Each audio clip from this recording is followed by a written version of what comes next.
the #1 female in a mainly all-man world can be pretty tough. I can only imagine. Annie Duke, she's from the World Poker Circuit. You are the best female poker player in the world, and I'm thrilled that you are here. Thanks for coming in. So I just want to say, like, best is probably a matter of opinion, but I'm the reigning national heads-up champion in poker, so. Well, we can call you the best. You can call me the best. That's fine. Since it's a matter of opinion, it can be your opinion. But I'm up there. You are up there. You were on Celebrity Apprentice. A lot of people know you from that as well.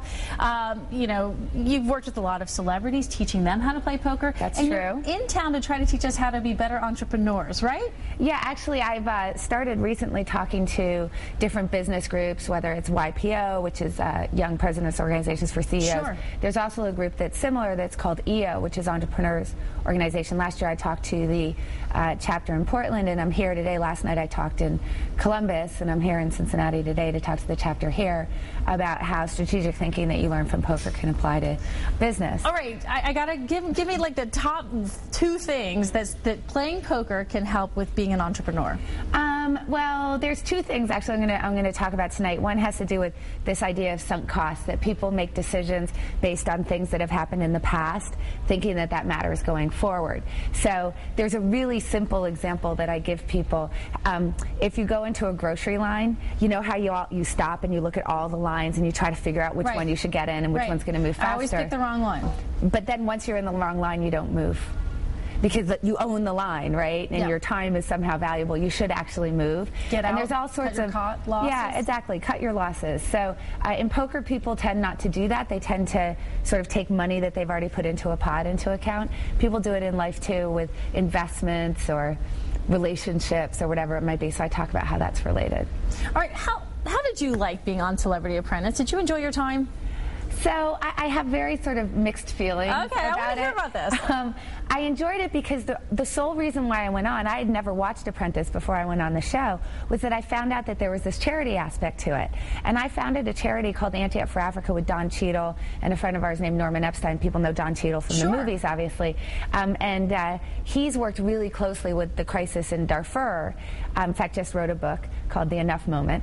And we've raised over $4 million for that cause. But so I knew that this would be a great platform to get sort of the word out on what was happening in Darfur, and I did that. I raised $730,000 for that cause just through Celebrity Apprentice. So I have to have good feelings because of that. However, I have to say that the interaction with Joan Rivers, maybe not so great for me. So I'm very ambivalent.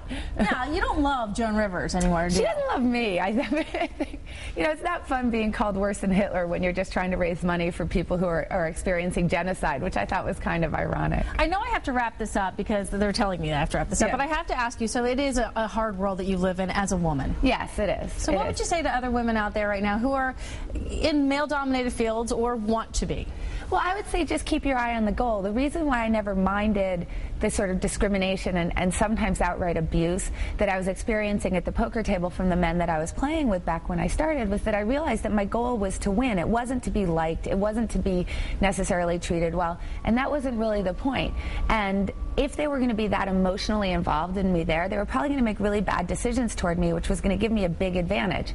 So I really just focused on the advantage and the fact that if I really wanted to get revenge on these men who were so chauvinistic, the best way to do that was to win and keep focused on my goal and not get all emotional about what was happening. So I would suggest that people take that into business as well. I like that advice. I like that a lot.